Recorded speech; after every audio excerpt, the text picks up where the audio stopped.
So think about it. When I say suffering, people cringe.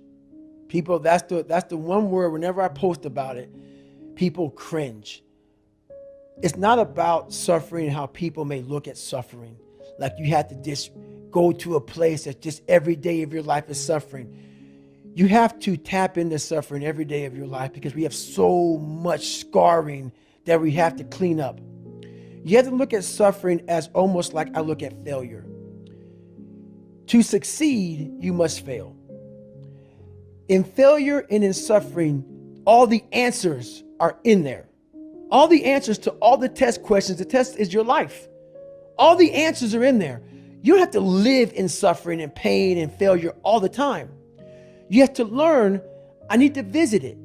Like people hate working out. You're only going to visit working out maybe an hour a day. 23 other hours of the day, you're not in it. But how you become in shape is you must visit suffering, visit working out 1 hour a day. Visit suffering 1 hour a day. Visit your past failures 1 hour a day. The relationship with it is the answers are in there. They are in there. Within the suffering, go in there, and I call it the live autopsy. The live autopsy. How you find out someone died? They crack you open after you're dead.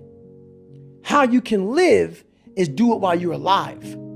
Go back in your brain, crack it open while you're alive. Don't wait until you're fucking dead to figure out why you died. Do it while you are living. Go in there, go into the suffering, go into the pain of your life and say, why did this suck for me so bad? Why am I afraid of all this stuff? Why have I shut down the whole world? I guarantee I'll tell you why you shut down the whole world. It's in these nooks of the suffering within your brain, in the scarring, are all the answers to why you are on the couch feeling sorry for yourself. They lie within the scars. Visit them for at least an hour a day. Study them. And then you'll find out more about yourself. You will then grow. So don't look at it as every day I suffer. Go into it an hour a day. Learn from yourself. Learn from life. Learn from your failures. Learn from your insecurities. Learn from your self-doubt. Don't just say, I'm afraid to jump off an airplane. What makes you afraid of it? Study it. That's why I studied my mind. Why I became so powerful in the mind is because I realized I was weak. So instead of running away from the mind, I dove into it and said, what is making me weak? Oh, this makes sense. I came from hell. I came from a place that beat me down to nothing, which is why I'm afraid. All this makes sense. So systematically, one by one, I went back and met every single person in my mind, every situation. I went one-on-one with them again in my mind and said, okay, let's now revisit this. And that's how you do it. That's how it works. And guess what? People say, how'd you do that? You know every painful moment. Yeah, you remember it. You remember it. We try to put it under a rug, lift the rug up, you'll find them. Yeah, the dust will come up in Yeah, your it'll face. come up quick. Yeah. So that's how I was able to write that book. Yeah. You don't forget that shit. No. You want to. Yeah. And that's where you fail. By trying to forget it. That's where you fail. That's where there's no growth. Let's just move forward from all this. Yeah. There's no growth there. There's no growth there. No. You just want to forget about it. Yeah. You will continue making the same fucked up mistake. Yeah. You will continue doing the same things wrong if you don't go back. So as I'm talking and as I'm going back, I'm very aware that I'm going to do that. Yes. And I may do it for 45 minutes. And then I'm like, you knew you were going to do this. You have to be very aware of the conversation you're having while you're doing it. Because your mind chooses the path of least resistance. Your mind has the ultimate tactical advantage over you. It knows what scars you. It knows your fears. It knows your insecurities. And it protects you. Which is why I talk about the 40% rule in my book. The 40% rule is all about the brain has the tactical advantage over you. It knows and it keeps you away from all that. That's why it says don't jump out of an airplane. Don't go in the ocean where there's sharks. It's a protective mechanism. Don't go back to the place where your dad beat the shit out of you in your mind. Don't go back. The brain protects you, but protects you so much, it doesn't allow growth. So the brain is an amazing thing, but the brain controls you. You must control it. You must take power over your own mind or your mind will guide you into all the soft places that your brain wants to live in. Your brain has enough information. It doesn't want to go through that process of mind hardening. It doesn't want to do that. I gotta remember what time I gotta be here, what time I gotta be there. This is where I want to stay. I'm peaceful and wants to stay very peaceful and away from scarring. It happened when I could never get over the hump. I kept on feeling like I was getting over the hump. And then one little windstorm, small little windstorm would come by and push me back to scratch. It's like, why am I not, I'm learning how to read now. I was a junior in high school and couldn't read that well, a fourth grade reading level, because I would cheat on everything. And I learned how to read, I learned how to write. I taught myself all these things, all these disciplines. But whenever the first real big challenge would come, that little windstorm would push me back in the hole. And I realized, man, I'm fixing stuff on a surface level. I'm all surface, man. I'm not going deep into the cellar of my mind and fixing the foundation of my soul. My soul is broken. But I knew I could fix it, but I was afraid to go back. I was afraid to face the demons of my life, because you start lying. You want anybody knowing this shit about you. So you start lying about who you're not and start creating a person about who you want to be, but it's not who you are. So that's when I started realizing, man, I'm never going to get over the hurdle. I'm always going to live on a surface level until I go deep into the sewer of my mind to figure out and face all of these different demons. That's hard. It's hard. We all like social media. We all like everybody to see us for who we want to be. That's why we post beautiful things about us. That's not going to fix you. So I realized that, and that's when I started going back. So I was about 24 years old, and I went from 175 to almost 300 pounds. And that's when I sat down on my couch and realized we got to go back. And it started with me going back to my father. So we left when I was 8 years old. We went to a small town in Brazil, Indiana. There's about 5 to 10 black families in a town of 8,000 to 10,000 people. And there was a big hub of Klansmen that lived in Center Point, Indiana. And I talk about that in the book. So the Klan marched on the 4th of July parade in 1995 in Indiana. So when you come from a messed up foundation like I did in Buffalo, New York, where my dad beat me senseless, and now I have that messed up foundation, and now I'm here being the only black person. I call it the only in my book, being the only black person. My mom's working 3 jobs. We're living in a $7 a month place. She's never at home. So it's not like I had some mentors coming in to help me. They were trying to put me in these different group places for like having some shrink talk to me and these 8, 9 kids, and one kid setting his house on fire, another kid's peeing in the trash can, another kid had a helmet on, banging his head up against the wall. And I'm looking at this at 8 years old. And I'm going to get back to your question that you asked me, but these are the things I had to go back and relive. I'm 24 years old now, and I have to go back to all these things that no one knew about me in this group place where I'm in this place where these people are crazy and they think I'm crazy. And I'm looking at them thinking, I'm not crazy. You just don't know where I come from. I came from a place that truly damaged my mind, damaged my soul. And now I have to go back on my own to face this shit. So, at 24 years old, I sat there a lot of times. It was like one day I woke up and said, I got to face this. This haunting fucking voice in my head kept on saying, man, we got to go back.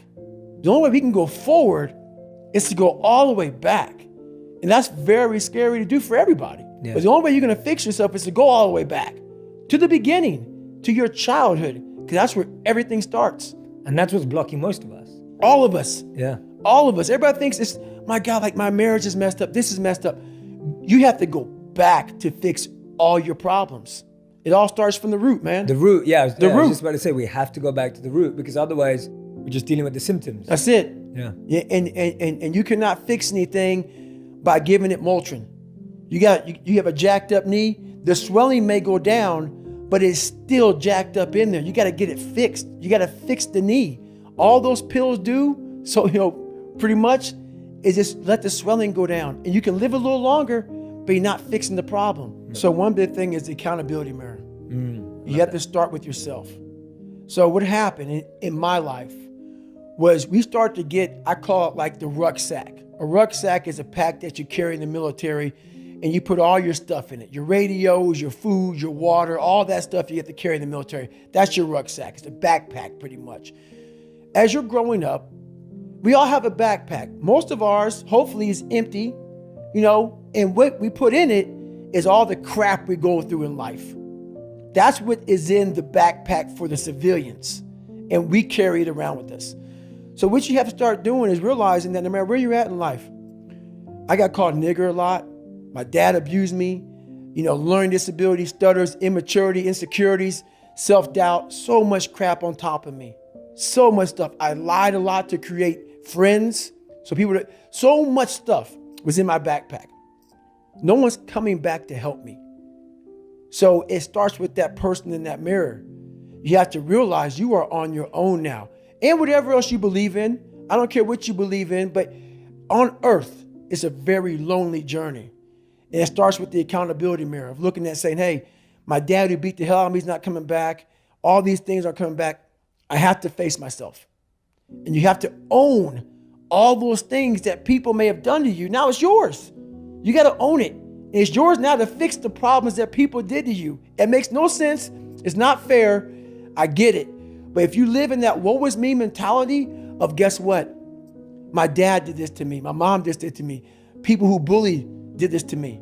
You're going to always live right there. You have to figure out ways to move forward because you're not coming back.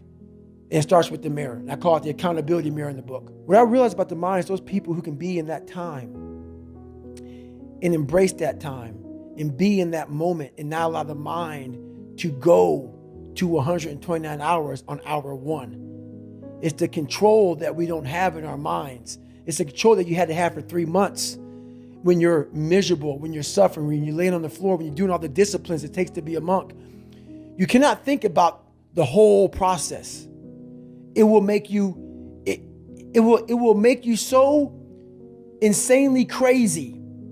It's impossible. It's inhumane what I'm about to do to myself. You have to be able to break all these big, humongous, painful things in life down to the smallest molecule, because that's all the brain can handle. The brain can't handle hours and hours and hours of suffering, but it can handle right now. I'm in the Pacific Ocean and it's very cold, and this is what I'm doing. Don't think about the rest of it. So that's what I learned from Hell Week. That's what I learned from being in 3 Hell Weeks. That's what I learned from all the military. I went to Ranger School. I went to all these different schools to learn all of that, to learn how the mind processes. So I talk about theorists. I talk about practitioners. A theorist is a person who reads a book, doesn't do it, reads a book, learns about something, and then talks about it. A practitioner is myself. A practitioner is a person like me. I wanted to be an expert in the mind, a mental toughness guy, beyond mental toughness. The only way to do that in my eyes is to put yourself in hell. Put it in hell repeatedly. Repeatedly put yourself in hell and study how you process it. And that's how I was able to come up with all these different ways, all these different tools to slow the mind down in hell. Because the mind just speeds up. The mind wants to get out of the painful situation, the suffering. It can't process it. So that's what I realized by going through all these different processes of being in Hell Weeks. It's just that. I love that, man. How That's the mind amazing. processes in hell. What? I was there's some times where the mind gets overwhelmed and you cannot slow it down. But by these certain tools I developed, by not allowing your mind to get away from the moment, you have to think about the exact moment that you're in. But I saw when I was younger, the moment became too big. When it became too big, I spazzed out and I would quit. But now I don't think about even like an hour from now, I'll be eating. I don't even go there.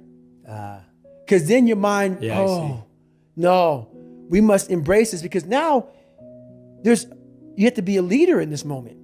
It's not about you just getting through it. I had 5 guys, and 6 including me, in my boat crew. Now I was the boat crew leader. So now another trick is this. If you don't think about yourself, there's no pain. Which can also lead to pain later on in your life. But in these moments when you're struggling, if you are a true leader and you're worried about your men or women beside you, Your mind doesn't care how cold you are anymore. Your mind's only worried about taking care of the men and women beside you. So I started realizing, man, if I take care of these cats to my left and my right in the worst moments, my mind is no longer thinking about, you're miserable, David Goggins. Get the hell out of here. You're thinking about, how was John? How was Andy? How was Sam? How was Pete? Hey, how you guys doing? You're not thinking about me. So there's so many things you can do to get outside your own head to then allow your body to just be like, hey, we're just a machine. But you have to let your mind be able to process all these different tactics to do that. Take a different vantage point in life. When you are in the hell, you can't see the beauty of being in it when you're in it. Get on top of that mountaintop in your mind. Get on top of that mountaintop and look down on what you're doing. You can see a whole different world, and that world is beautiful. But you got to get a different vantage point in the suck. Don't be in it. Spiritually, get out of it. Get that soul. Look down on what you're doing. Be amazed by the process of where you're at now and where you came from.